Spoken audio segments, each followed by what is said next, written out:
Sera, a Dungeon Revival LitRPG. By Mizar Kaf. Chapter 51 minutes to midnight. Sera's body jerked violently as the ice sword pierced her chest. The shock of it hit her first, a paralyzing chill that spread outward from the wound, freezing her veins. Her breath caught, the sharp intake turning into a ragged gasp. She could feel the black sap, thick and viscous, gushing from the jagged opening, slicking her skin and dripping down in fat, glistening drops. The pain followed soon after. It was as though the cold steel wasn't just cutting her body but freezing her very soul. Every nerve screamed in protest, but Sera bit down on the rising cry, her pride sealing her lips before any sound could escape. "I will not scream. Not for this."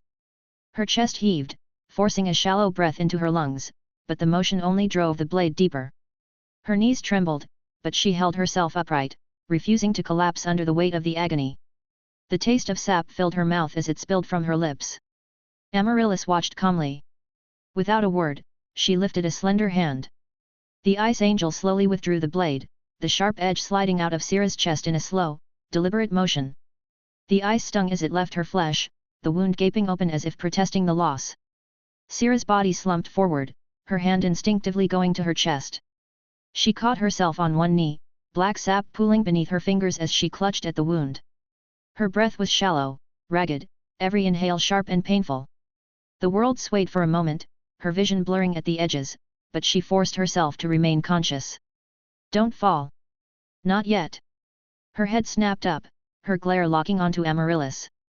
Anger flared in her eyes. "This is how you plan to help me defeat Haziel? By running me through with an ice puppet. The puppet I created is a fraction of Haziel's true speed and power. If you cannot avoid its strikes, you certainly won't stand a chance against the real thing," Amaryllis said. Sera's chest heaved, the wound slowly closing as her body regenerated, black sap congealing over the injury. She winced as the healing took hold, the pain dulling but still ever present. Standing on shaky legs, she wiped the remaining sap from her mouth and leveled a glare at Amaryllis. "I have people I can use to fight Haziel," she said. Amaryllis raised an eyebrow, her expression remaining cold. "And do you truly believe they'll be enough to stop an angel?" Sera clenched her fists. "Then what would you have me do instead?" Amaryllis paused as she regarded Sera. Finally, the Winter Dryad sighed, shoulders relaxing slightly. "Unfortunately, I can no longer give you power." "Why not?" "You just..." Sera's words faltered as she noticed something unsettling. Amaryllis's fingers were dissolving, the edges of her form flickering and becoming translucent. "What's happening to you?" Amaryllis held up her disappearing hand, staring at it with quiet acceptance. "It takes an immense amount of energy just to bring you here. My power is fading, and I'm only a shadow of what I used to be." Sera's gaze lingered on Amaryllis's form, the Winter Dryad's body continuing to fade bit by bit, like snow melting under a sunless sky. "She's spent so much just to bring me here." With a long sigh, Sera nodded. "I see." She ran a hand through her hair, brushing aside strands still damp with the sap from her wound. "Thank you for what you've given me. But I'll figure out the rest on my own somehow." Amaryllis's lips curved into a faint, almost imperceptible smile. "Just remember, it's not just me who's relying on you. The other Elder Dryads are, too." Sera's eyes locked onto Amaryllis, studying the slight upturn of her lips, the calm certainty in her words. The weight of that responsibility settled over her like a thick fog, but she held herself steady. A sudden flicker caught Sera's eye. Amaryllis's body had begun to dissolve, starting from her fingertips. The edges of her form broke away into delicate wisps of mist, tendrils of icy vapor curling into the air. The ethereal light of the long death glowed faintly against her fading silhouette, casting long, shifting shadows across the frozen ground. Her skin, once solid and cold as winter itself, turned translucent, breaking apart like fragile snowflakes caught in the wind. Sera's gaze lingered on the dissolution, watching as Amaryllis's form drifted away into nothingness. The mist swirled, twisting and rising into the stillness of the swamp, leaving behind only the faintest trace of her presence, a ghostly echo of power in the air. Sera emerged from the portal and stepped onto the moss-covered ground of the mystic forest. The familiar pulse of the spirit tree grounded her as she moved forward, her senses alert for anything amiss. Soon, she spotted two figures resting against the trunk of an ancient oak, its massive roots snaking out beneath them like coiled serpents. Zoha and Dante lay slumped against the bark, their chests heaving with exhaustion. Zoha's normally sharp features appeared much more muted, while Dante's eyes were half-lidded, his usually cocky grin replaced by a grim expression. They looked like they had just survived a narrow escape. Sera crossed the clearing and stood before them, her arms crossed. What happened? Zoha, her voice hoarse, struggled to sit up straighter. Mistress, she rasped, dipping her head in respect. We just fought Haziel. The angel. She might be following us into the dungeon. We barely got away. Sera's eyes narrowed at the mention of Haziel. And why did you think endangering the spirit tree was a good idea by returning here? Zoha's eyes widened in alarm, and she bowed her head low, her voice trembling with regret. I'm sorry, mistress. I didn't think. Sera raised a hand, cutting off Zoha's frantic apology. It's fine. I'll have to deal with Haziel sooner or later, and it looks like that time is coming faster than expected. Sera turned her full attention to Dante, her sharp gaze locking onto him. Tell me everything. Dante leaned heavily against the tree, his body still recovering from the exhausting encounter. He wiped the sweat from his brow with the back of his hand. The angel completely outclassed us. Zoha and I barely scratched her. Sera didn't speak right away, absorbing Dante's words. Outclassed them? That means Haziel isn't just fast or strong, she's overwhelming. Sera narrowed her eyes, her mind analyzing the implications. What exactly did she do? I need details. Dante exhaled sharply, clearly trying to put the encounter into words. She's fast. Faster than anyone I've seen. Combined with immense strength and her red lightning, it's a miracle me and Zoha are still alive. Sera's lips pressed into a thin line. This does not bode well. And her defenses? Sera pressed. Dante's bitter smile returned. We tried. I threw everything I had at her, and Zoha went all out, but it was like hitting a wall. It was like fighting someone who could see every move before it happened. Sera's frown deepened. An angel with both near-perfect offense and defense. She's protected by her own power while cutting down anything that comes near her. Zoha, still catching her breath beside Dante, lifted her head slightly. She didn't even flinch when I shifted into my swarm form. What about her weaknesses? Sera asked. Dante's expression turned thoughtful, though frustration still lingered in his eyes. She's physically stronger, faster, and more powerful than anything we've faced. The only thing that's maybe exploitable is her anger, but beyond that, there isn't much one can do. Zoha, still resting against the tree, glanced up at Sera. What exactly are you planning to do, mistress? Sera turned, her gaze sweeping over the forest around them. The ancient magic thrummed beneath her feet, an ever-present pulse of life ready to be molded to her will. She didn't answer right away, her thoughts briefly flickering back to Dante's words. Anger, it's a weakness, but I'll need more than that. I'll set up traps, Sera said. Haziel may be faster, stronger, but that doesn't mean she's invincible. If I can slow her down, and then I'll figure out the rest as we go. Zoha's brow furrowed. I don't mean to be rude, mistress, but what kind of traps would work against someone like her? Sera glanced at her, the edges of a smirk pulling at her lips. Every living thing has a breaking point. She's no exception. The traps aren't meant to finish her, just to give me time. Time to study her, to find a real weakness. Zoha nodded slowly, her trust in Sera's judgment clear despite her lingering doubts. I understand. I just hope it's enough. It will have to be, Sera replied, her eyes hardening as she turned away. Stay here and rest. I'll do the rest. Immediately, Sera strode deeper into the heart of the mystic forest, her senses attuned to the ancient magic flowing through the trees and plants around her. The ground beneath her feet pulsed with latent energy, the forest itself alive and waiting for her command. If Haziel comes, I'll make sure this place becomes her grave. The Elder Dryad's hand moved to her antlers, fingers grazing the rough, gnarled surface. With a sharp tug, she snapped off a chunk. The broken piece rested heavy in her palm, a solid reminder of the power she carried within her. Then, she ground the antler between her hands, the rough bark scraping against her skin as it crumbled into fine dust. With a gentle breath, she coaxed the energy within it to stir, the particles shimmering faintly with magic. As the last of the antler was reduced to dust, it transformed into small, glowing seeds, each one pulsating with the same energy that flowed through her own veins. Sera knelt, her fingers brushing the soft, mossy ground. Carefully, she scattered the seeds across the forest floor, letting them nestle among the roots and leaves. These will be waiting for you, Haziel. She straightened, wiping her hand on her robe before glancing at her palm. The seeds alone wouldn't be enough, she needed something more potent. Her eyes narrowed as she raised her hand, the blade of a thorny vine slithering up from the ground to meet her. Sera sliced the palm of her hand, feeling the sting as her skin parted and thick, black sap began to ooze from the wound. The sap dripped into her palm, viscous and dark as ink, carrying the raw essence of her power. She clenched her fist, allowing the sap to pool before dripping onto the forest floor. She spread it carefully, smearing the substance across the roots and leaves, her blood merging with the soil. The ground drank in the sap, dark veins of energy spreading beneath the surface like a network of tendrils. The black liquid pulsed with latent magic, waiting for Sera's command to spring to life. It was a part of her, a living connection to the land itself, and when the time came, it would obey without question. Next, Sera pressed her hand against the earth, allowing the wound to seal itself slowly as her regenerative powers took hold. The sap and seeds would soon sprout into deadly instruments, but she wasn't finished.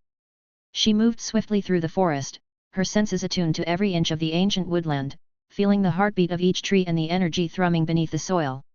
Reaching a thicket of thorny brambles, she extended her hand once more, urging the plant life to shift and grow. The brambles responded instantly, their sharp thorns extending and twisting, forming a dense, impenetrable wall of vines. Sera pushed them higher, shaping the thicket into a web of traps that would ensnare anything that dared to enter. Each thorn dripped with a paralytic toxin. But Sera wasn't done. She conjured a patch of venom weed, its broad, dark leaves bristling with deadly potential. The plant would lie in wait, its roots sensitive to the slightest tremor in the ground. Any movement nearby would trigger a cloud of spores, lethal to anyone who breathed them in. She planted them deep within the forest's core, hidden beneath the dense foliage. Finally, she called forth the thorn whip vines, their serpentine bodies coiling through the trees, ready to lash out and entangle anything that crossed their path.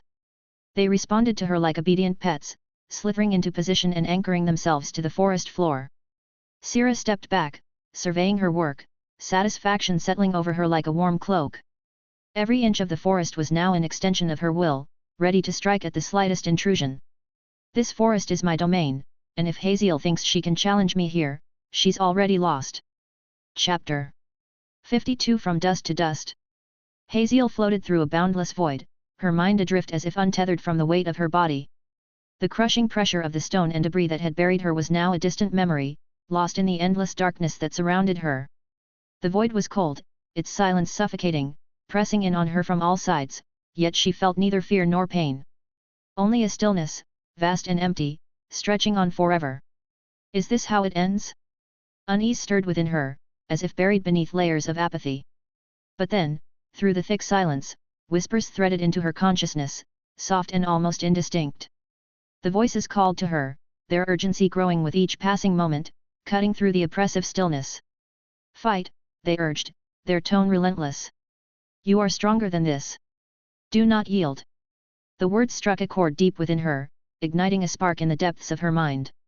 The void trembled, rippling with energy, as if responding to her stirring will. Haziel's mind sharpened, her senses awakening to the voice's call, pulling her back from the precipice of oblivion. Keep fighting. You cannot fall here. The darkness shifted as a faint light flickered in the distance. It wavered like a dying flame, casting dim shadows into the void. Haziel's awareness surged toward it, her body pushing against the weightless nothingness that had held her in place.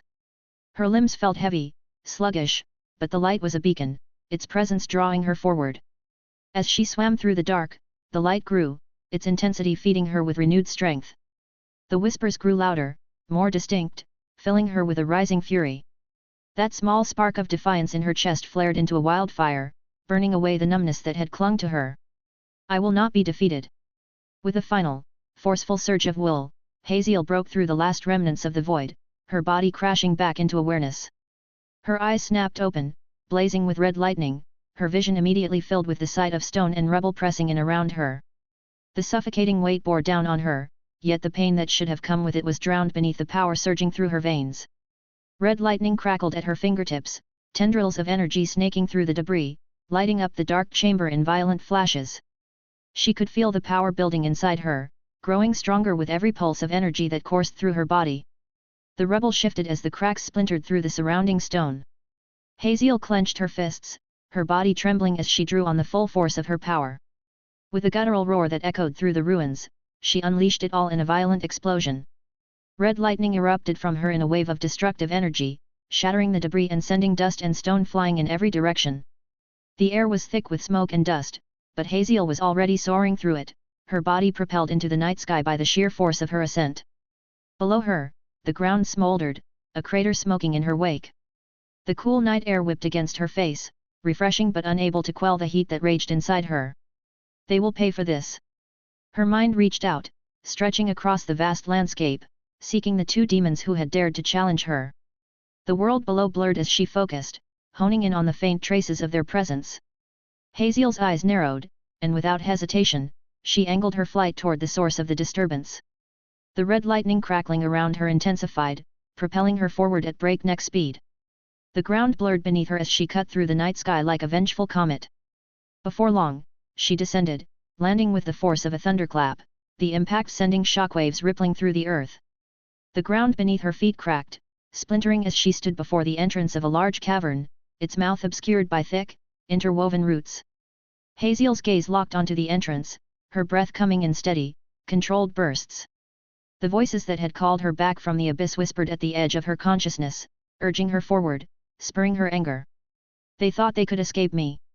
Haziel's eyes burned with fury as she approached the entrance of the cavern, the gnarled roots barely slowing her as red lightning surged from her fingertips, disintegrating the natural barrier into dust. She stepped inside, her aura crackling with violent energy.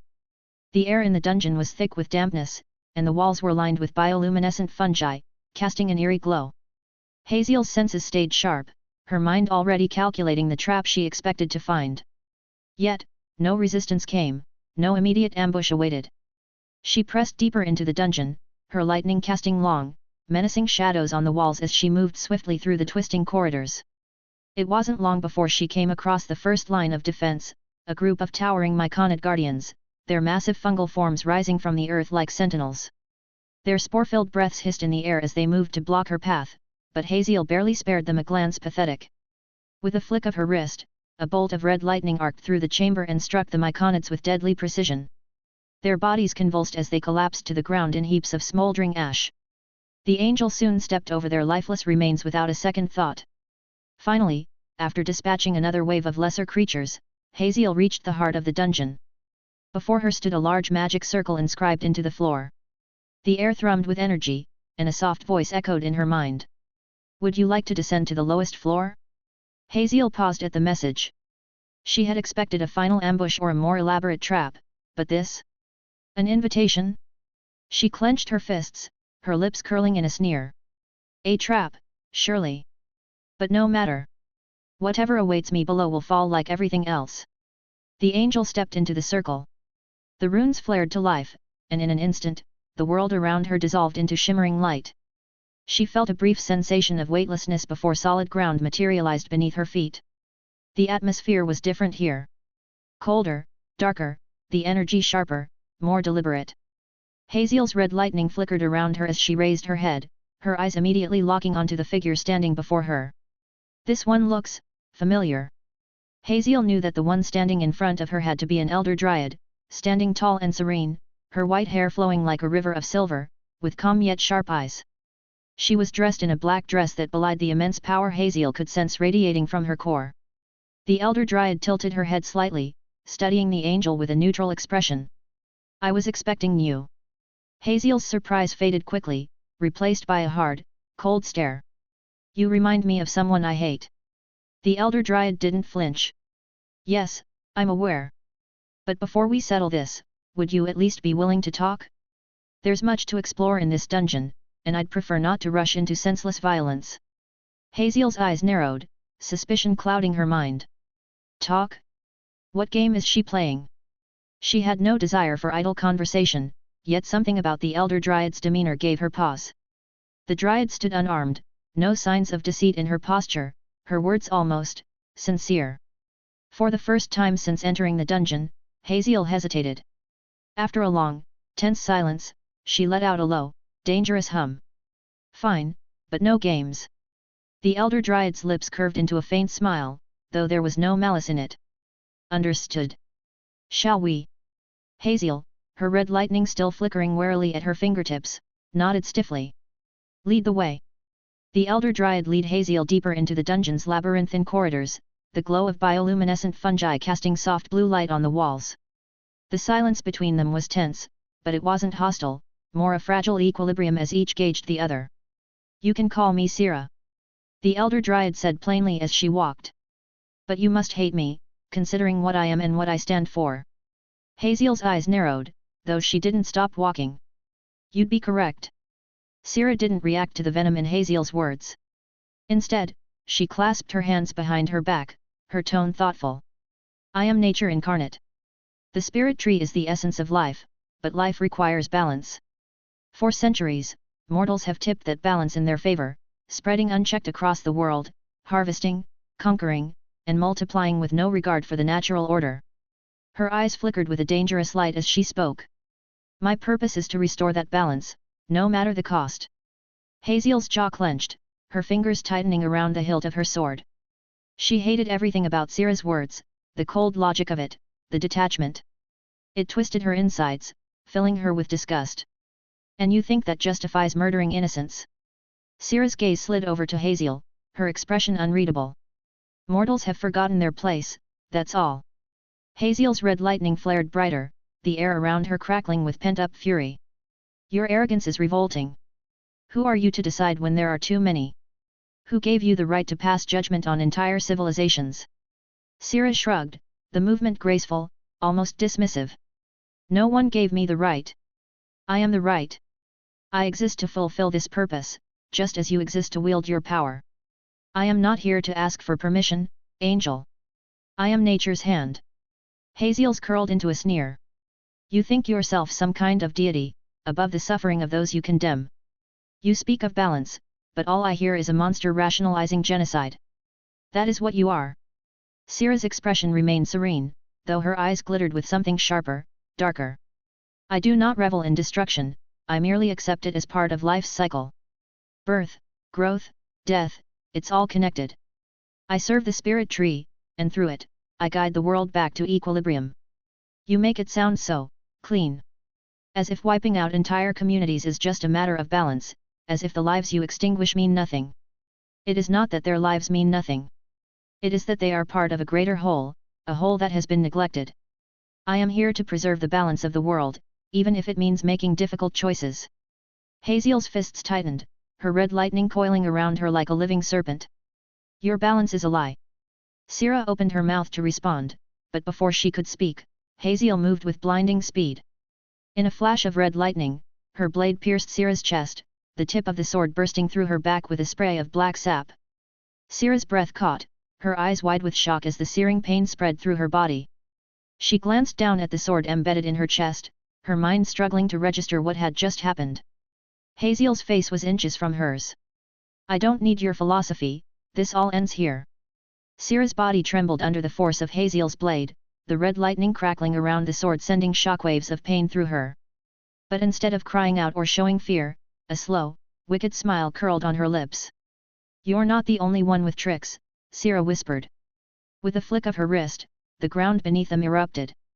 Sharp thorned vines shot up from the earth like serpents, wrapping around Haziel's legs in an instant. The angel's eyes flashed with surprise, but it lasted only a moment. Her wings flared open, and with a burst of red lightning, she launched herself into the air, tearing free from the vines as they crumbled to ash beneath her power.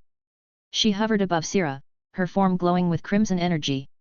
Meanwhile, Sera gripped the hilt of Haziel's sword and yanked it free with a sharp gasp. Black sap poured from the wound, staining the ground beneath her, but her body quickly began to heal. The wound knitted itself together, the damage already vanishing. While Sera tossed the rapier aside, the angel raised her hand, and a bolt of red lightning shot toward Sera with terrifying speed. Sera's instincts screamed at her to move, and she threw herself behind a nearby tree just as the blast struck the ground where she had stood, incinerating the spot in a fiery explosion. The tree offered no true shelter. Haziel could feel the flicker of Sera's energy as the Dryad attempted to gather herself. Pathetic. The air was thick with the scent of ozone, her power rippling outwards, crackling like thunder about to strike. She knew Sera felt it, the urgency in the Dryad's movements betrayed her. Haziel hovered midair, watching as Sera's eyes narrowed in concentration. She didn't have to see it to know what came next. The ground rumbled, and with a thundering crash, massive roots thick, twisted erupted from the earth and surged toward her. Predictable. Haziel's wings snapped open, catching the air with effortless grace as she twisted her body. The roots swiped through empty space, their sharp tips barely grazing her. With one powerful beat of her wings, she propelled herself higher, just out of reach, as the roots crashed back into the earth, sending tremors through the dungeon. Her eyes locked onto Sera below. The Dryad's face was tight with frustration, her breath ragged. She's desperate. Then, Haziel raised her hand, red lightning crackling around her fingertips. She allowed herself a moment before unleashing another torrent of lightning. The bolt ripped through the air, a crack of pure energy aimed straight for her enemy. This time, the Elder Dryad wasn't fast enough. The lightning struck Sera square in the chest, the force of the blast lifting her off the ground as her body convulsed violently. Haziel watched as the electricity danced across the Dryad's form, searing flesh and turning everything in its path to ash. For a moment, the world stood still, the air thick with the smell of charred wood and burning life. The heat of the blast rippled outward, but Haziel remained unmoved, watching with cold satisfaction. The force of her power had torn through Sera's body, reducing it to nothing but cinders. As the smoke cleared, only Sera's head remained, resting pathetically on the scorched earth, her body entirely obliterated. Haziel descended slowly, her wings folding back as her feet touched the cracked ground. The earth beneath her gave way slightly, trembling under the weight of her power. Her sword still crackled with residual energy, the red lightning flickering along the blade like a living thing. She strode forward, her eyes glowing with a mixture of power and vengeance, each step deliberate, unhurried. The Dryad was clinging to life, her magic desperately working to regenerate what had been destroyed. Haziel could feel the flicker of it, weak and faltering. "It doesn't matter. You're finished," Haziel said, her voice cold as ice. She raised her hand, red lightning sparking once more at her fingertips. This time, she wouldn't leave anything behind. Sera blinked, her vision swimming for a heartbeat, and when her eyes focused again, the world around her had changed. The air was thick with the smell of decay, sharp and cold, biting at her skin like tiny needles. Her breath misted in front of her as she looked down at her hands, flexing her fingers. They were whole again, her body unscathed, the damage Haziel had inflicted completely erased. She clenched and unclenched her fists, feeling the familiar pulse of energy coursing through her veins. She stood in the long death once more, the frozen swamp stretching out before her. The ground beneath her feet was solid ice, smooth and treacherous, reflecting the pale light of the sunless sky. How? Her mind raced, trying to make sense of the disorienting shift. Moments ago, she had been in her dungeon, on the brink of death. Now, her body was restored, but nothing about this felt right. What just happened? Her confusion deepened as she scanned the horizon. And then she saw movement in the distance. A figure, emerging from the thick mists of the swamp, stepping toward her with a slow, deliberate gait. Her breath caught in her throat as the figure drew closer, the details sharpening with each step. The figure was an exact mirror image of Sera herself, down to the smallest detail. The copy's skin was pale, almost luminescent in the cold light, her hair cascading in a silvery waterfall, just like Sera's own. But there was something different about her eyes, dark, ancient, filled with a depth of fury and power that made Sera's stomach twist. Sera's voice was barely more than a whisper when she spoke, "Who are you?" The mirror image didn't stop her approach. When she spoke, her voice thundered through the silence, vibrating the very air. "I am the origin of the spirit tree. The vengeful goddess, progenitor of disasters and plagues." Sera staggered back, her breath catching in her throat, the cold biting even deeper as her mind raced to grasp the impossible. There was only one being who fit that description. No, it can't be. She forced herself to speak, though the word came out in a choked gasp. Sera. The image of her, the goddess, nodded slowly. "Did you truly think that I wouldn't notice your little rebellious ideas?" Dread clawed at Sera's insides, wrapping around her spine like icy tendrils. But she fought to keep the fear from showing on her face. She couldn't afford to let it control her. "I have to stand my ground. She still needs me." Swallowing the rising panic, Sera straightened. "You still need me?" Sera's lips curved into a slow, Cruel smile. Indeed, she chuckled, her voice like a distant rumble of thunder. Which makes things all the more interesting. Sera's chest tightened under the weight of Isera's gaze, but she forced herself to maintain her composure. The cold of the long death crept deeper into her bones, but it was the presence of the goddess before her that sent chills rippling across her skin. Isera stood tall and unyielding, a monument of divine fury barely restrained behind an almost playful expression. I need to be careful. Sera knew that one misstep could seal her fate. But Isera's amusement, while dangerous, might also be her opportunity. Where is Amaryllis? Sera asked. Isera's expression barely flickered. She waved a hand dismissively, as though swatting away an inconsequential thought. Unimportant. Amaryllis has served her purpose. What happens to her now is irrelevant to me, and it should be to you. Sera swallowed her frustration. Of course she wouldn't care. Very well, then let's talk about Haziel. Isera's amusement vanished, replaced by something more predatory. Her smile widened, but this time it was laced with interest. Haziel is an angel disgraced, but still powerful indeed. She's stronger than I anticipated. If I'm to deal with her, I'll need more than what I have now. More power. More control. You speak as though you expect me to hand you the strength you seek. I'm not asking for charity, Sera said, holding Isera's gaze. I'm offering you what you already want, your balance restored. If Haziel kills me, there's no one left to carry out the spirit tree's will. For a moment, Isera said nothing. The silence stretched between them, heavy with the weight of unspoken truths. Then the goddess chuckled again, the sound low and rumbling, like distant thunder. Power always comes at a cost. If I give you what you seek, you won't be the same. A fraction of my strength will twist you, reshape you into something else entirely. Are you willing to sacrifice what you are for that? Sera's heart pounded in her chest. The very thought of becoming something other than herself filled her with dread. But she wouldn't show it. She stood her ground. I'd rather die than be your puppet. Isera's smile twisted, sharp and cold like a blade. You misunderstand, she hissed, her voice laced with cruel amusement. This isn't your choice to make. Sera's breath caught in her throat, a protest forming on her lips, but before she could speak, the world around her erupted. An overwhelming surge of energy slammed into her body, crashing through her like a tidal wave of raw, unbridled power. It struck her with such force that her knees buckled instantly. Every fiber of her being forced to absorb the torrent of strength Isera was pouring into her. The power twisted through her veins like wildfire, searing and burning as it surged deeper, faster, consuming her from the inside out. Sera's vision blurred, the edges of her sight going dark as the intensity of it overwhelmed her senses. No, what is this? Her lungs strained for air, each breath ragged and shallow. She gasped, her chest heaving as she fought to stay conscious, but the energy was relentless. It ripped through her like a storm, untamed and merciless, pulling her deeper into its grasp. Sera's thoughts splintered, the sharp edge of pain dragging her mind to the brink of oblivion. Isera's laughter rang in her ears, low and mocking. Let's see what you'll become.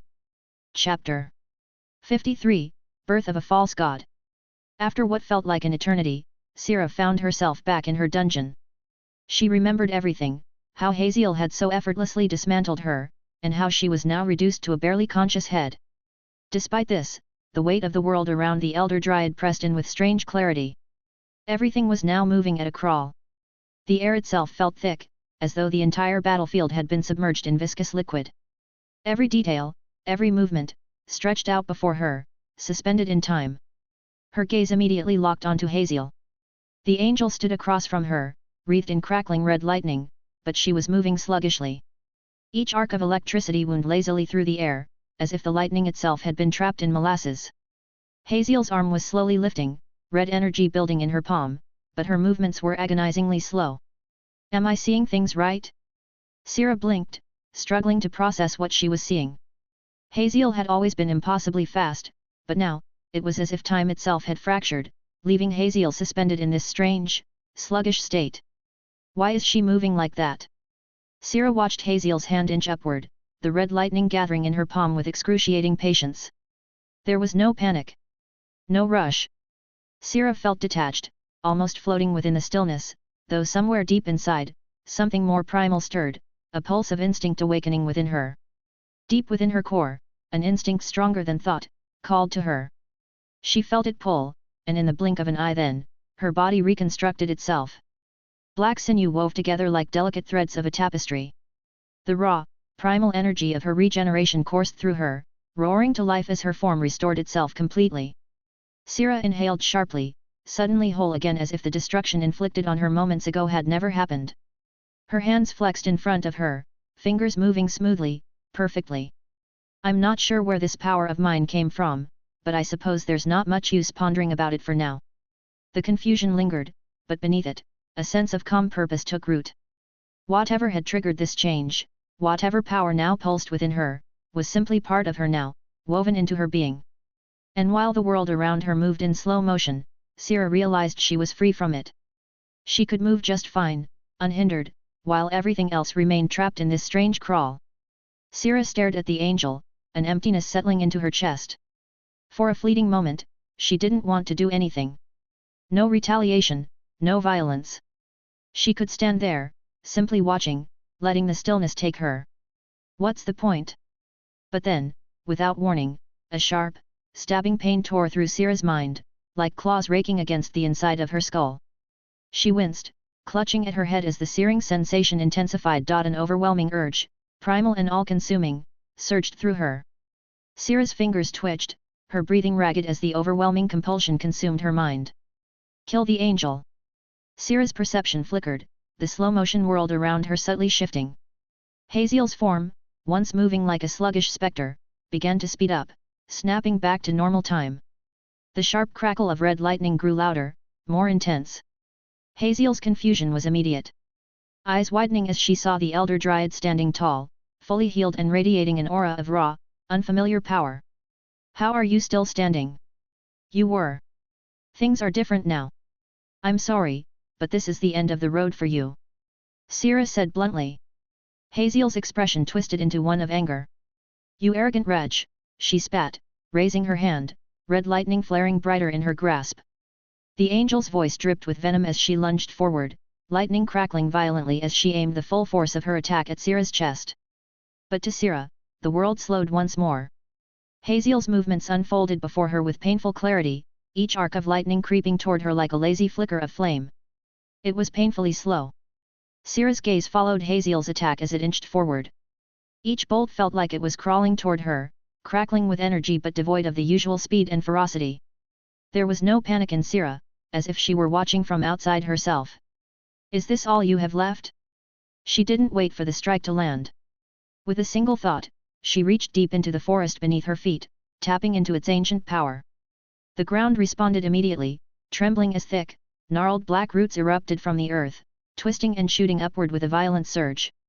The roots coiled around Haziel mid-flight, wrapping around her arms and legs like snakes, binding her in place with brutal force. The impact knocked the angel off her trajectory, her body jerking as the roots tightened, dragging her back down to the ground. The once radiant glow of her divine form dimmed, struggling against the sheer weight of the forest's power. Sera's lips barely moved as she spoke. Your mistake was not killing me faster. Haziel thrashed within the grip of the roots, her wings straining, teeth clenched in frustration. Red lightning surged from her body, sparking wildly as her rage intensified. With a primal scream, Haziel's power exploded outward. Red lightning tore through the air, bursting from her body in a violent shockwave. The forest trembled under the sheer force of the blast as the red energy crackled through the sky, obliterating the roots in an instant. Ash and debris scattered in every direction, the once strong tendrils turning to dust under the angel's divine wrath. Haziel rose to her feet, her wings flaring wide as she hovered above the charred earth, her chest heaving with exertion. The remnants of her power crackled around her, lighting up the clearing in an angry, red glow. She locked eyes with Sera, her defiance unbroken. But Sera remained rooted in place, her expression eerily calm as she watched the storm of red lightning approach. The blast struck her directly in the chest, the heat and raw energy surging through the air like a tidal wave, but it washed over her as if she were made of stone. The searing power that had obliterated the forest left no mark on her. Sera's body remained unscathed as the last remnants of the blast fizzled out around her. The silence that followed was heavy as Haziel stood frozen with disbelief. Her chest heaved with the effort of her assault, but for the first time, there was hesitation in her movements. She took a step back, trying to comprehend what had just happened. Slowly, realization dawned on her face, and a dark, knowing grin spread across her lips. I see now. I finally understand what you're saying. Sera met Haziel's gaze, her own expression unwavering. The calm that surrounded her was unsettling, as if she had already accepted what was to come. If that's the case, then why are you still fighting? For a moment, Haziel didn't respond. Then, the angel's wings flared wide, and with a powerful beat, she shot into the sky, leaving a trail of red lightning in her wake. Sera watched her ascend. But there was no fear, no rush to follow. Haziel soared into the sky, her wings cutting through the air with a fierce grace. As she rose higher, the red lightning surrounding her body pulsed violently, surging with raw power. The angel's body glowed with an intensity that had not been there before, her flesh dissolving into pure, radiant energy. The harsh, crimson light that once radiated from her wings faded into something far more divine. White light now arched from her back. Her wings glimmered brighter with the ethereal glow of pure energy. A burning halo formed above her head, its edges crackling with a fiery, radiant force. It hovered there, molten with divine judgment, casting a harsh, searing glow down on Sera.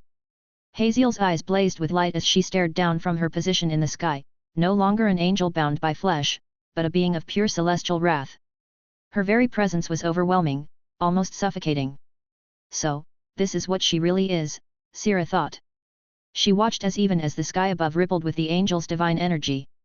Under normal circumstances, Sera would feel fear. But there was a part of her that knew that the outcome of this conflict with the angel was inevitable. Time slowed again as Sera's perception sharpened. She clasped her hands together, fingertips pressing into her palms as she connected with the ancient power of the forest beneath her. The earth responded to her immediately, vibrating with the deep hum of the forest's magic echoing in her core. The air grew heavy as the soil beneath the forest floor shifted. The ground split open with a deep, groaning crack as black roots surged forth. They twisted, coiling around one another like serpents given life, growing rapidly as they spiraled upward. The roots wove together in an intricate pattern, forming something massive, something ancient. The Hydra's body took shape, immense and towering, birthed from the pulsating roots of the forest. Its serpentine necks coiled through the air, undulating like dark, living tendrils. Each head was crowned with twisted, imposing antlers, gnarled and sharp like the weathered branches of an ancient tree. The skin of the Hydra was rough and bark-like, covered in thorny vines that pulsed with a deep, ominous energy. 7 massive heads swayed in the air, their glowing eyes burning with an otherworldly light, each one focused on the angel hovering above. The Hydra's presence filled the clearing, its immense form blotting out the canopy. Thick, coiling vines bound Sera's body to the main head, snaking tightly around her legs, waist, and arms.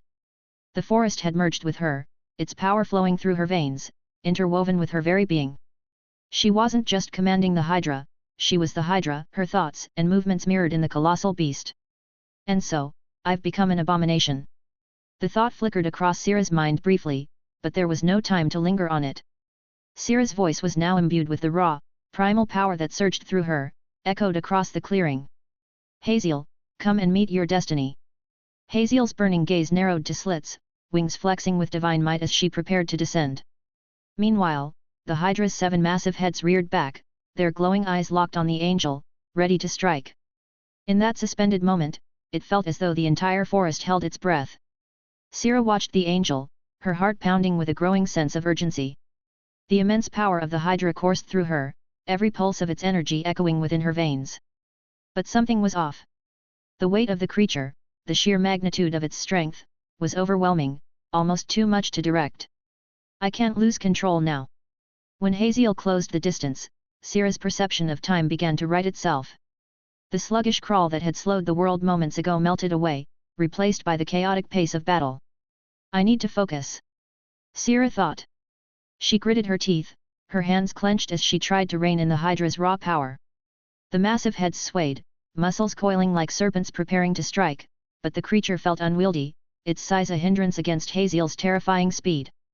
Haziel moved like a streak of light, too fast to track, and each time Sera commanded the Hydra to strike, it was just a fraction too slow. The angel roared as she unleashed another blast of red lightning. Her form streaked through the sky, crackling energy trailing in her wake like the tail of a meteor. The bolt struck the Hydra's central body with brutal precision, and the resulting explosion was deafening. Bark, roots, and vines were torn apart, erupting into the sky in a violent shower of debris.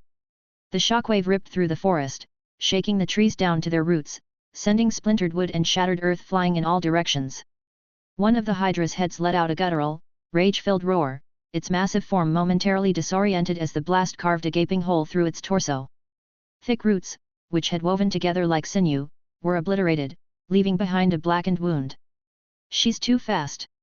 Sera tried to command the black roots to repair the damage, but before they could fully twist and bind themselves together, Haziel was already on the move again.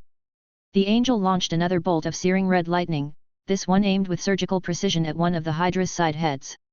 The head exploded in a violent spray of roots and vines, chunks of the Hydra's body scattering across the clearing. The force of the blast sent the Hydra stumbling, its massive limbs tearing through the earth as it fought to stay upright. The forest floor shook beneath its weight, trees uprooted and thrown aside like brittle twigs as the creature thrashed in disorientation. Sera winced, feeling the impact as if it had struck her own body. Her connection to the Hydra was deep and every very blow Haziel dealt reverberated through her. This is ridiculous, I shouldn't be losing like this. Haziel darted through the air like a blazing comet, her movements too quick to follow. Sera tried again to lash out, commanding the Hydra's heads to snap toward the angel with all the force they could muster. But Haziel danced out of reach with infuriating ease. The Hydra's attacks missed their mark, smashing through trees and tearing deep scars into the earth instead. One of the heads crashed into the ground, uprooting a grove of ancient trees, leaving the forest floor scarred and barren. Come on! Sera hissed. She pushed harder, trying to bring the Hydra's movements in line with Haziel's erratic, lightning-fast strikes. But every time the Hydra lunged, the angel was already gone, her form flickering between flashes of light and destructive energy. Another blast of red lightning tore through the air, striking the Hydra's torso with devastating force. The impact sent shards of bark and vine spiraling into the sky, the explosion rippling through the forest like a shockwave. The creature staggered backward, its immense form shuddering as two of its massive heads whipped around in confusion, their glowing eyes darting, trying to lock onto Haziel's evasive form. The angel moved too quickly, her target slipping from the Hydra's grasp before it could retaliate. Sera clenched her fists. This isn't working. Her breath came in ragged gasps, the pressure of the battle bearing down on her. Closing her eyes for a brief moment, Sera forced her breathing to slow, feeling the tension in her chest ease. She focused on the steady rhythm of her heart, the pull of the forest's power beneath her. I can't let this slip away. Gritting her teeth, she centered herself, pulling the world back into focus. Slowly, her perception shifted. The frantic blur of Haziel's lightning-fast movements softened, each flicker of red energy becoming clearer, more defined. Time stretched, the rapid pace of the battle easing as the noise and chaos dulled. Now! Sera's eyes snapped open as she directed the Hydra's largest head to strike.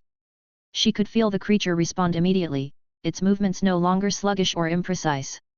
The massive head reared back, dark roots coiling and twisting as it gathered its strength.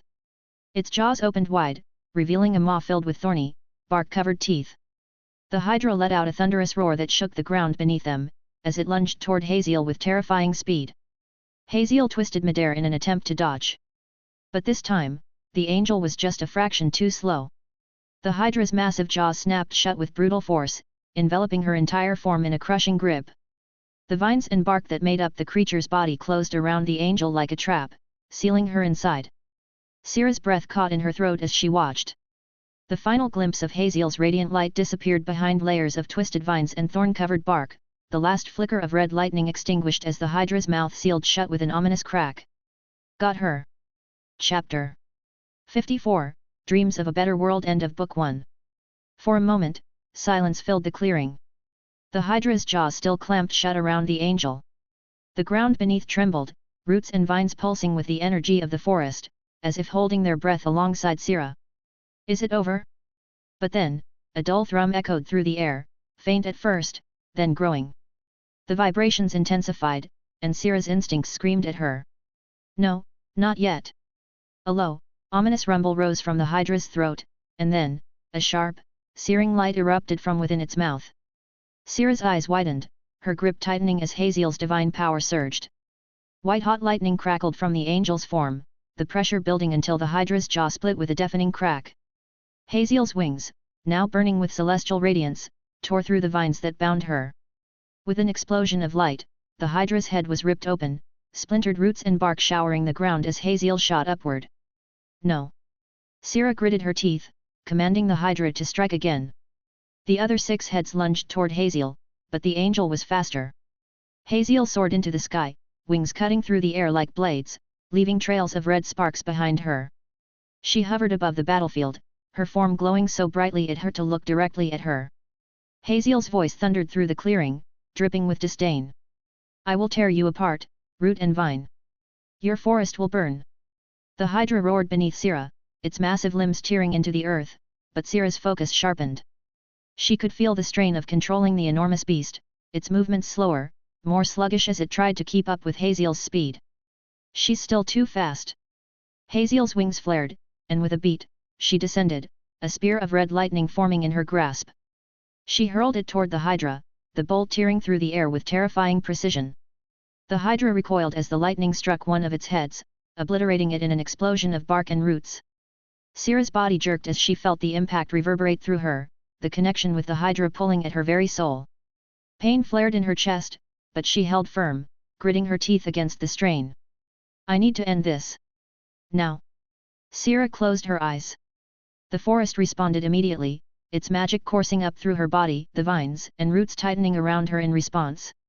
She could feel the pulse of life in the soil, the raw, primal force that had birthed the Hydra.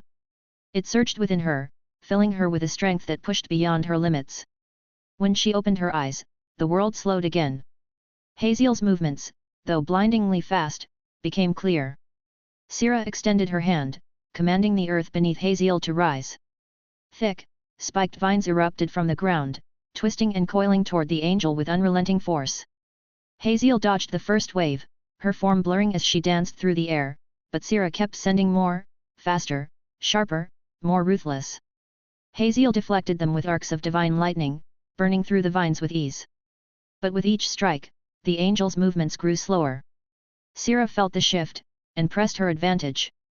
With a final, commanding thought, she drew on the deepest reserves of the forest's strength, pulling it to the surface.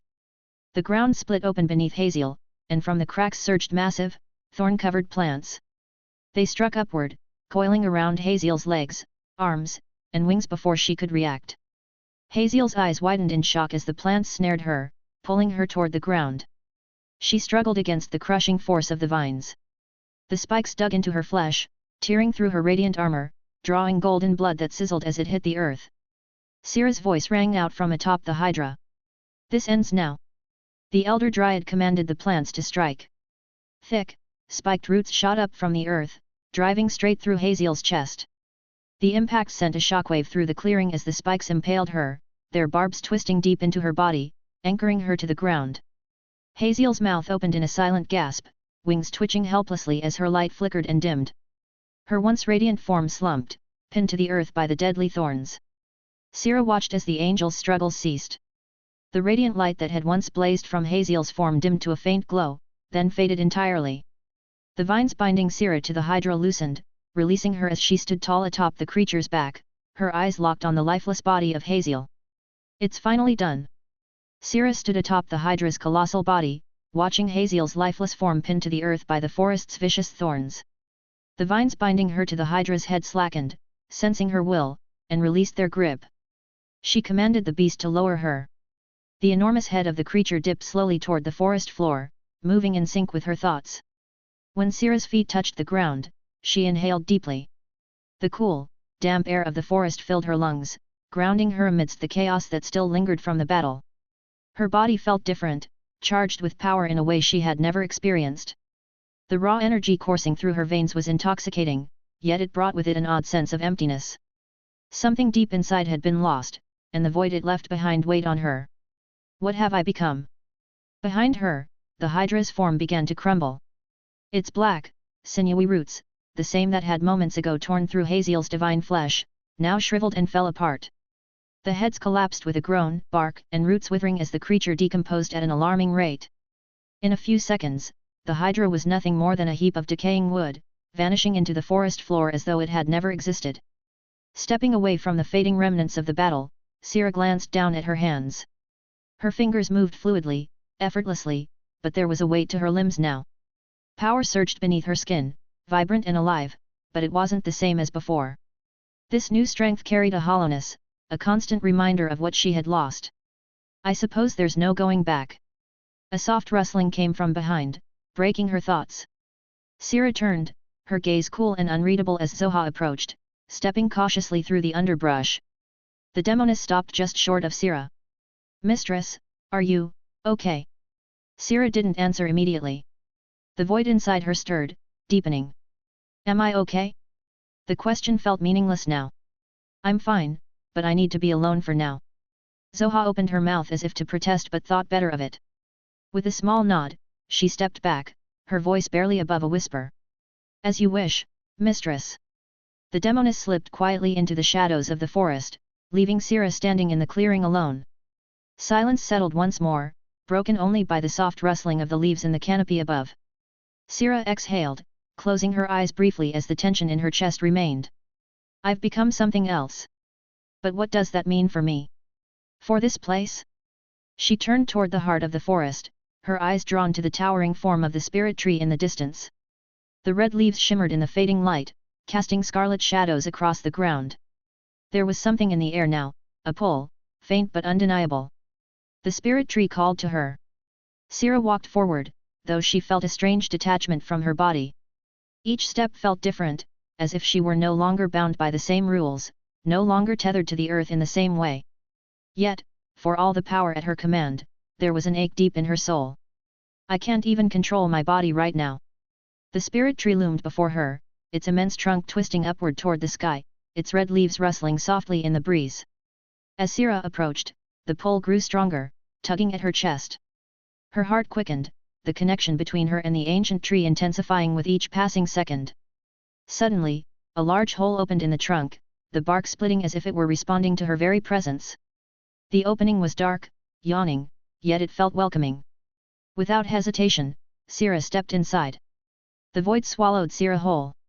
She had stepped into the darkness of the spirit tree, expecting to enter the long death, once again. Perhaps she'd even be reunited with Amaryllis. Instead, Sera found herself suspended in a pitch-black void, weightless and unmoored. Her body hovered aimlessly, no sense of ground or direction, only the vast, oppressive darkness surrounding her on all sides. The silence was suffocating, pressing in from every angle. "What is this?" Her thoughts echoed through the emptiness, but there was no response. No sensation of life, no heartbeat of the forest. Just the void. Then, without warning, her body shifted. She wasn't moving of her own will, but something unseen pulled at her, dragging her downward through the abyss. There was no wind, no rush of air or sensation of falling, yet her body plummeted, the pressure building in her chest as if something inside her was being stretched thin. The void wrapped tighter around her, squeezing. It felt like a slow descent into a vast, unseen chasm. Faster now, she was being drawn toward something below, something that lurked in the infinite blackness. The pull intensified, her body accelerating until Sera hit solid ground with brutal force. Pain erupted through her bones, a sharp, jarring ache that radiated from her spine. Gasping, she curled in on herself, clutching the earth beneath her. The impact had been real. The cold surface beneath her hands told her that much. "Where am I?" Forcing herself upright, Sera blinked into the darkness, struggling to see anything beyond the void. But then her eyes caught a faint glow in the distance, illuminating the nothingness around her. She lifted her gaze, and her breath caught in her throat. The spirit tree loomed before her, but it was unlike anything she had ever seen. Towering above, its colossal trunk stretched infinitely into the heavens, so vast that it swallowed the very stars. The red leaves, which once fluttered gently in the forest's canopy, now shimmered with an otherworldly glow, casting a faint crimson light across the void. The tree's bark glistened like polished obsidian, smooth yet impossibly ancient. Roots twisted and coiled around her, their enormity beyond comprehension, like vast mountains that spread across the horizon. And far above, the branches spread wide, engulfing the entire sky, their tips grazing the stars themselves. This can't be real. Sera's pulse quickened, her mind reeling at the sheer scale of what stood before her. The tree's immense presence dwarfed everything, even her thoughts. It was the spirit tree, but magnified 1,000-fold, no, 1,000,000-fold. Every breath she took, every movement she made, felt insignificant beneath its shadow. Sera tried to stand, but she felt like an insect. There was no denying the power that radiated from the tree, a pull far stronger than the one she had felt in the forest. And yet, deep within that overwhelming presence, she sensed something familiar. The tree's power called to her, not as a stranger, but as something deeply intertwined with her own being. The spirit tree, but not the one I know. She took a step forward, feeling the pull grow stronger. Her body trembled, still weak from the fall, but the desire to move closer to the tree was undeniable. With each step, the ground beneath her pulsed, dark energy radiating from the earth and flooding her senses. The stars above flickered in and out of existence, as if they too were being devoured by the tree's presence. The void was alive with power, and Sera could feel it now, creeping into her soul, filling the hollow emptiness inside her. She stopped at the edge of a massive root, its surface like stone, dark and slick. The pull became unbearable, the tree's silent call resonating through every fiber of her being. Her heart pounded against her. When Sera stood before a massive root of the spirit tree, a ripple of movement caught her eye. It shifted like liquid as something took form within it. A figure emerged, stepping out of the tree with fluid grace, a mirror image of Sera herself. The same white hair, the same sharp features, but the eyes were different. There was a coldness in them, a knowing gaze that sent a chill through Sera's spine. The clone smiled, a faint, almost mocking curve of her lips. You should know by now, that you don't have any choice left. Sera took a step back, her fingers twitching. Of course, it's her. Isra, Sera greeted coolly. If I have no choice, then why bother showing me this? Why bother speaking at all? Isra's smile widened, eyes glinting with amusement. Because, despite your little antics, you are still deeply valuable to me. She gestured to the colossal spirit tree that engulfed the stars above them. I wanted to show you the true scale of what the spirit tree could be. Consider it, motivation. Sera's gaze drifted upward, taking in the impossible enormity of the tree, its roots and branches stretching beyond comprehension. The power radiating from it was undeniable, but it was also overwhelming, almost suffocating. Is this really what the spirit tree can become? Isra watched Sera in silence for a moment before speaking again, her tone softening, though the coldness never left her eyes. You think you still have free will, don't you, Sera? That you're somehow defying me with every decision. But the truth is, everything you've done, everything you've fought for, has brought you here. To this moment. Sera's jaw clenched. She couldn't deny that she felt the pull of the spirit tree, that its power had become part of her in a way she couldn't undo. But to say she had no choice was too much. Even if that's true, what does it matter? Why show me this now, if my path is already set? Sera asked. Isra's smile faltered slightly. Free will is an illusion. You cling to it like a fragile leaf, hoping to shape your own destiny, but the truth is that the spirit tree will always call to you, just as I will always call to you. Sera crossed her arms, her gaze hardening. So you say. But I still made my choices. Isra's lips twisted into a wry grin. Of course. And yet, every choice has led you here, hasn't it? She lifted a hand, and with a flick of her fingers, the world around them shifted. The void dissolved, replaced by visions of creation. The first moments of the world erupted before Sera's gaze, a molten ball of earth spinning in the darkness, fire and ash belching from its surface as jagged rocks crashed against one another. The birth of the world crackled in the air, raw and untamed. She could feel the heat of it, see the way the molten rivers glowed with an angry, molten hue, casting fleeting shadows in the space around them. Before she could focus, the landscape shifted. The land cooled, oceans forming from boiling steam, rippling with new life. The rush of water filled the air, echoing like thunder in the distance. Sera could almost smell the salt, the sharp tang of new oceans spreading wide across the horizon. Waves churned, crashing violently against craggy cliffs, reshaping the edges of the world. The vision surged forward, plants sprouted from barren soil, twisting and coiling as they burst into life. The first roots spread like veins through the earth, thickening as ancient forests grew dense and wild. Creatures crawled from the depths of the oceans, their forms flickering like ghosts as they took their first steps on solid ground. Scales glinted under the newborn sun, shimmering as they dried beneath the sky. Small at first, they grew larger, bolder. Wings stretched wide as beasts took to the skies. More life bloomed in rapid succession, the birth of the mortal races, cities, towering monuments to their power and arrogance. She watched them build, and then watched them burn. Empires rose from the dust, only to be swallowed by it once more. Sera could feel the weight of time pressing in, the passage of countless eons flashing before her eyes in the span of heartbeats. And at the center of it all, the spirit tree. Its roots coiled through the earth, ancient and unshakable, weaving through every vision like a silent watcher, its presence always there. Its red leaves shimmered through the ages, untouched by time, as if it alone remained constant while the world around it was born and undone. And then, as quickly as it had started, the rush of vision slowed. The storm of creation quieted, leaving only the faint echo of what had come before. Sera waved again, and the visions vanished. I showed you all this because I still value you, Sera. Despite your resistance, your defiance, you are part of something greater. Sera's eyes flicked to the spirit tree again, its massive form casting its shadow over everything. Her mind raced, thoughts swirling in the face of Sera's words. Maybe she's right. Maybe I've been walking this path all along. But something inside her still fought against it, still clung to the idea that there was a choice, even if it was a small one. Sera's voice cut through the silence, sharp and direct. What do you want, Sera? Sera hesitated. What did she want? To be free?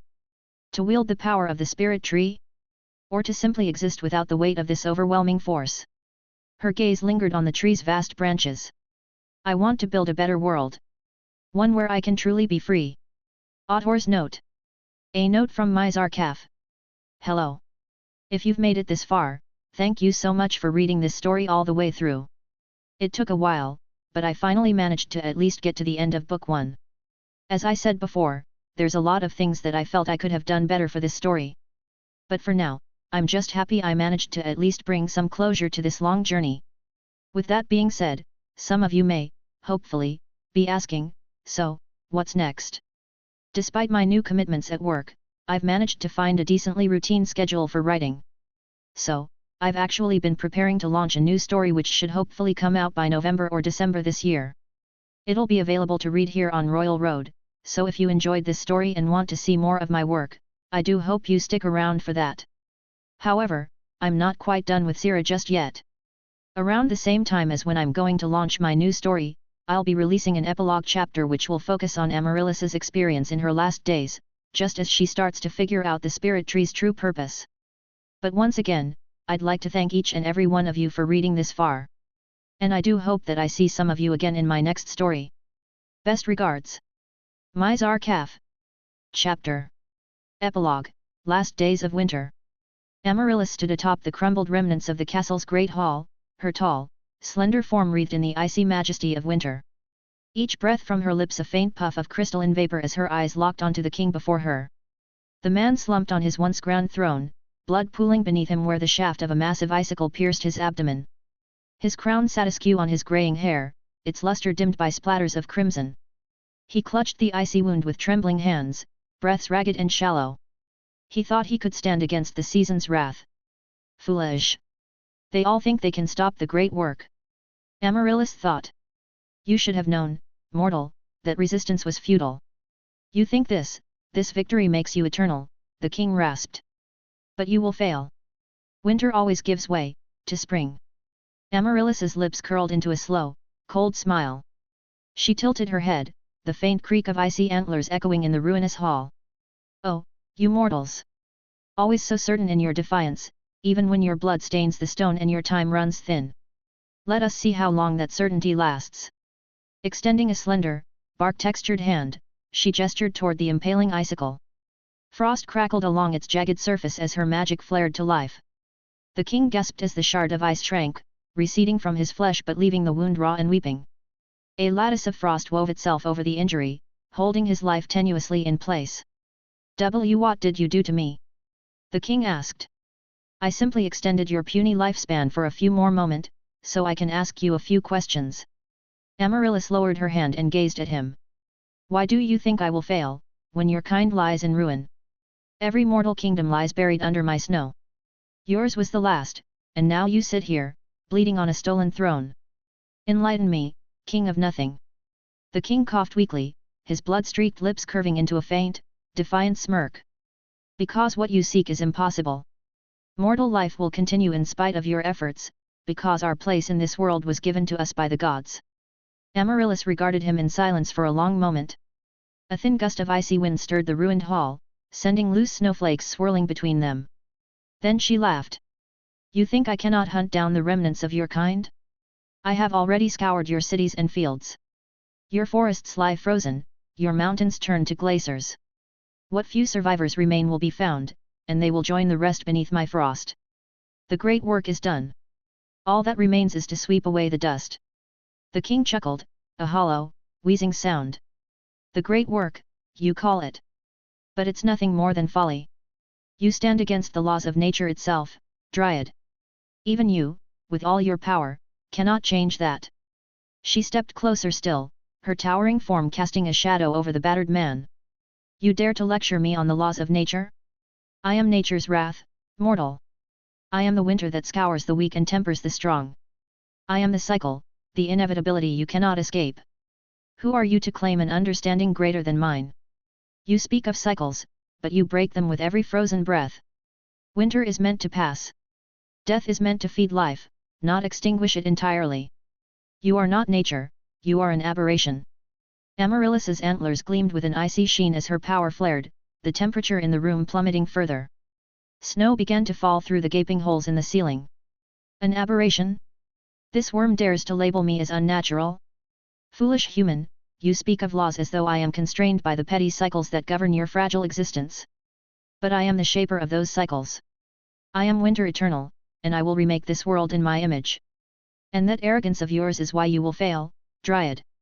Amaryllis's gaze darkened, and the frost encircling the king thickened. For a moment, she considered dragging this out further, letting the pitiful human choke on his own bravado until his last, ragged breath. But she had heard enough.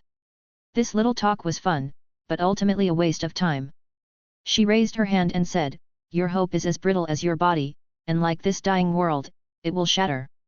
A jagged spear of frost shot through the king's chest, piercing his heart. His body convulsed, his defiant gaze frozen in place even as the life drained from him. Blood seeped out in dark rivulets, staining the snow-dusted floor. Another voice silenced, another fleeting life extinguished. It is the way of things. Amaryllis turned from the corpse as she strode through the ruined throne room. She paused by a shattered window, peering out at the desolate expanse beyond. What had once been a bustling city, filled with mortal lives, now lay buried beneath an unbroken sheet of white. Quiet, as it should be. Raising 2 fingers to her lips, she whistled. The earth trembled faintly beneath her feet, and from the distant horizon came a deep, rumbling roar. Moments later, the air shifted, filled with the rush of massive wings cutting through the sky. A colossal frost worm descended, its translucent scales shimmering like a glacier under moonlight. The worm let out a low, resonant growl that reverberated through the ruins as it lowered its head to her level, nudging her gently with its snout. Amaryllis allowed a faint smile to touch her lips and placed a hand on the worm's head. You've been patient, Talgoroth. The great work is nearly done. Talgoroth huffed, sending a gust of icy air spiraling around her, and lowered himself further to allow her to mount. She climbed onto the worm's broad back, settling into the ridge between his scaled neck and shoulders. Then, with a low command, Talgoroth took to the skies. As they soared above the frozen landscape, Amaryllis surveyed the world she had wrought. Rivers had frozen solid, their once lively waters stilled under her touch. Forests had been transformed into skeletal groves of ice, and CNC thriving cities now stood as hollow husks. So much silence. It is beautiful. But is it truly complete? The horizon soon shifted, and in the distance, she caught sight of movement, clusters of crude structures gathered at the base of a mountain. Her sharp eyes narrowed. This settlement was no ruin, no corpse of the mortal kingdoms she had laid to waste. Smoke coiled lazily from chimneys, and figures moved among the clustered huts. Life persists here. She nudged Talgoroda's flank lightly, and the frost worm roared in acknowledgement, tilting his great wings to descend. The settlement grew larger with each beat of his wings. As they approached, she saw the inhabitants clearly. Orcs with green and grey skin hauled supplies across the snow. Goblins chattered among themselves, their misshapen faces alert. Trolls lumbered near the outskirts, their immense frames draped in hides. All stopped and turned their eyes skyward as Talgoroda's shadow loomed over them. Gasps and cries of arose from the crowd as the worm landed with a ground-shaking thud, his long, scaled body coiling protectively around Amaryllis. She dismounted gracefully, her frost-coated robes billowing as she touched the frozen earth. The monsters fell silent, their gazes wide with reverence. "She has come," one of them whispered, a goblin clutching a staff adorned with bones. "The Frost Queen has come." The gathered crowd knelt, their heads bowed in submission. An orc with broad shoulders and a scarred face approached cautiously, his hands raised in deference. "Great Lady of Winter! You honor us with your presence. You saved us from the tyranny of the mortal races, and we are forever your servants." Amaryllis's cold gaze swept over the crowd, taking in their worshipful expressions. "You owe me nothing, I merely removed those who sought to crush you under their heel." The crowd murmured among themselves, their awe undiminished. Many reached toward her as if seeking to touch the hem of her robes, though none dared approach too closely. Yet, suddenly, a goblin woman stepped forward. She had a hunched form draped in tattered robes, and her gnarled fingers clutched a staff carved with intricate symbols. She stopped a short distance from Amaryllis with a piercing gaze. "Welcome to our humble village, Dryad, the people here simply call me the Oracle." Amaryllis regarded the goblin with mild interest. "Speak, Oracle, what wisdom do you bring to your goddess of frost?" The oracle's glowing eyes bore into Amaryllis. "Goddess, you say? You are no goddess, Amaryllis. You are a force, yes, but not divine. And for all your power, you remain trapped in the cycle you claim to shatter." The crowd gasped, their reverent murmurs faltering. Talgoroth let out a low growl, his massive body shifting protectively, but Amaryllis raised a hand to silence him. She stepped closer to the oracle. "Choose your next words wisely. You think you have broken the world, but it is the world that will break you. All things rise and fall, Amaryllis. Even winter yields to spring.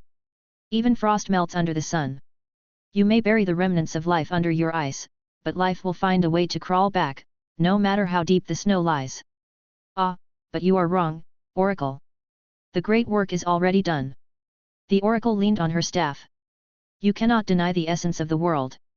Life endures because it must. And so, too, will your work crumble, just as the mortals crumbled before you." Amaryllis tilted her head. "You speak as though you know the will of the world. But I am the world's will. I am its wrath. You and your kind survive only because I allow it." She turned, her robes sweeping the frozen ground as she strode back toward Talgoroth. The Winter Dryad mounted the WIRM, before looking down at the oracle. "There is no cycle after this. Only winter, forevermore." Years had passed since the frost had claimed the world. Amaryllis had believed that her work would earn her reward. Yet now, she could scarcely stand. Her legs buckled beneath her with every trembling step, her once graceful form reduced to crawling through the frost-laden expanse. Snow clung to her body, her once glittering antlers dulled and jagged with cracks. Her breath came in shallow, rasping puffs that misted the air before her face. "Why?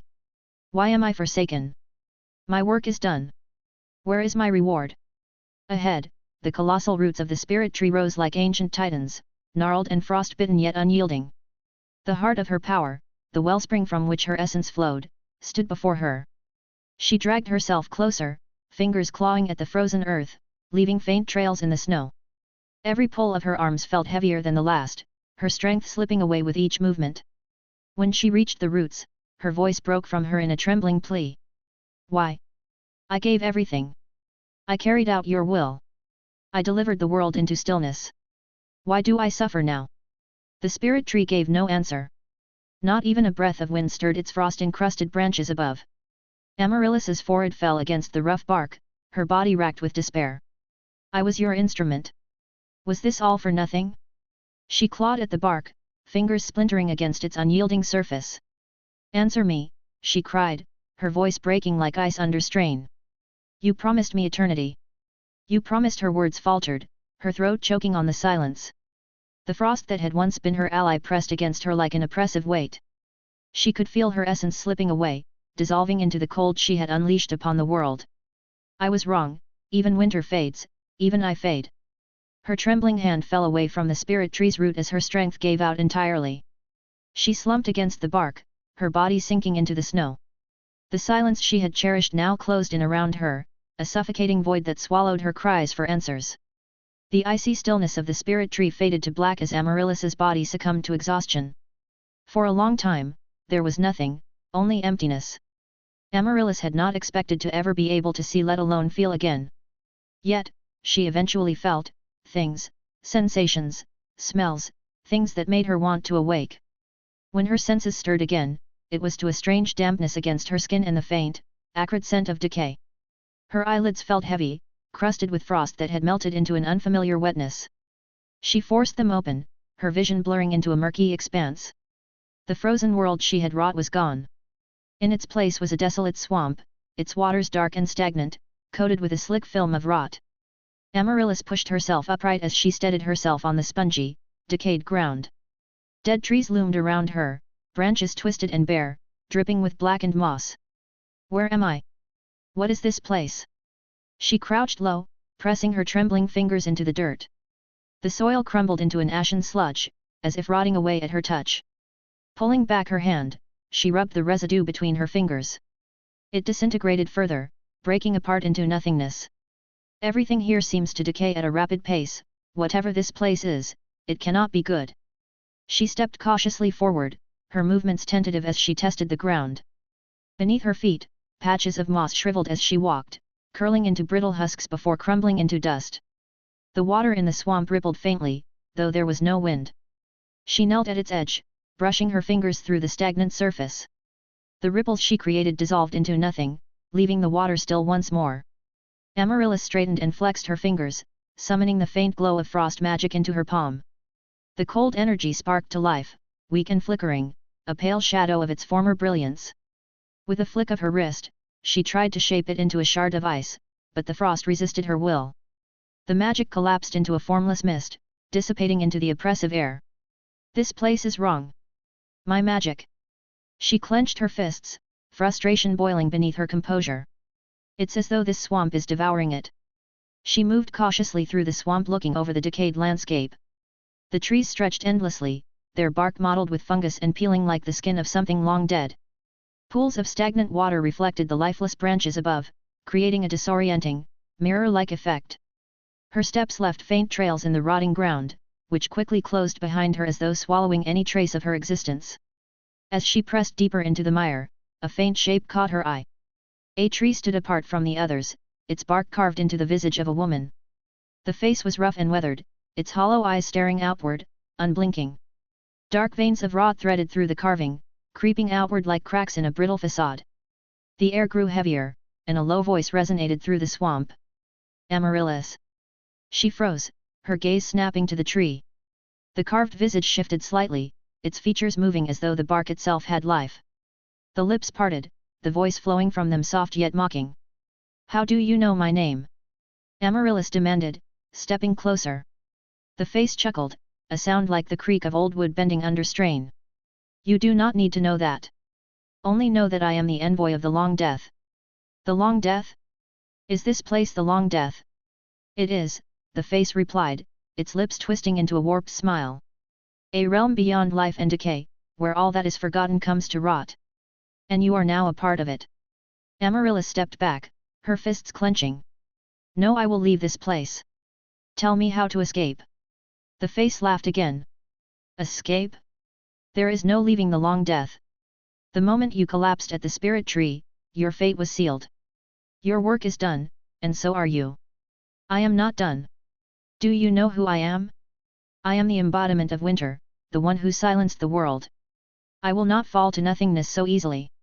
But your time has passed. You have outlived your usefulness, Amaryllis, which means you no longer belong anywhere except here. Fury surged in the Winter Dryad's chest, and she summoned a shard of ice to her palm. She hurled it toward the face in the bark. But as the shard neared its target, it crumbled. The ice withered mid-flight, breaking apart into lifeless droplets before it could strike. The face grinned wider, the cracks on its surface deepening. Perhaps, you should accept what you are now, another thing left to rot. Amaryllis's hand clenched, her icy aura flaring with renewed fury as she summoned another shard of frost into existence. This time, the ice glowed brighter, sharper, the cold radiating from it cracking the air itself. I am not done, she hissed. She hurled the shard toward the grinning visage in the bark. But before it could strike, the ground beneath her shifted. Dark, gnarled roots shot up from the swamp, their slick surfaces dripping with black ichor. They lashed through the air and wrapped around her limbs and torso before she could react. Then, they thrust her upward, twisting and tightening until they drove through her body like cruel spears. Amaryllis gasped as black sap spilled from the corners of her mouth. "What is this?" The envoy's voice rose in cruel laughter. "Did you think you could strike me down? Here? In the heart of the long death?" Amaryllis's vision blurred, but through the haze of pain, her mind sharpened. She coughed again, more black sap spilling from her lips as she fixed her gaze on the carved face. Of course. How did I not see it before? I have done nothing but serve you, I was faithful to you, to the end. Everything I am, everything I have done, was for you. And I thank you for that, Amaryllis. Your service was exemplary, your dedication unmatched. But all good things must come to an end. Why? Why kill me now? After everything I've done, everything I've sacrificed, why this? The envoy's tone turned almost languid, like the slow drip of rot-consuming wood. Because, my dear, you've done your work. The world has been silenced, and now, your time is over. You must disappear so that a new seed can take root. Such is the way of things. A new seed? You would cast me aside like a spent tool? Just like that. Her magic surged, raw and untamed, an avalanche of defiance unleashed from the core of her being. The swamp trembled beneath her, and the air around her grew colder with each passing second. Frost crept up the roots that bound her, spreading with relentless precision. The dark ichor froze solid, roots shattering with a deafening crack as she tore herself free. Raising a trembling hand, Amaryllis unleashed a wave of cold that surged outward, freezing the swamp in an instant. The stagnant waters solidified into jagged, opaque ice, the gnarled trees encased in frost like frozen corpses. The envoy's visage in the tree cracked and fractured as frost spread over it, but the voice remained unshaken, its mocking tone echoing in the silence. You cannot fight the inevitable, Amaryllis. This is the way of things. Amaryllis stared down the frozen face of the envoy. Mark my words, even if it takes me millennia, I will find a way to break free. Author's note. Hello. I'm so happy to have been able to write and finally post this epilogue. There was a lot of ideas that I initially wanted to implement, but ultimately, I decided to go with something more open-ended as to not conflict with the events in Sera's story. With this epilogue done, I'll be taking a good break from writing future books for Sera for the foreseeable future. This doesn't mean I'll never return to Sera, just that it'll probably take a while before I do. That being said, if you've been enjoying my work so far, I highly encourage you to check out my new story below. It's my first attempt at a baby reincarnation story, which follows the protagonist, Adrian, as he relives a new life while trying to rediscover his past self, in which he may or may not have been a very powerful king.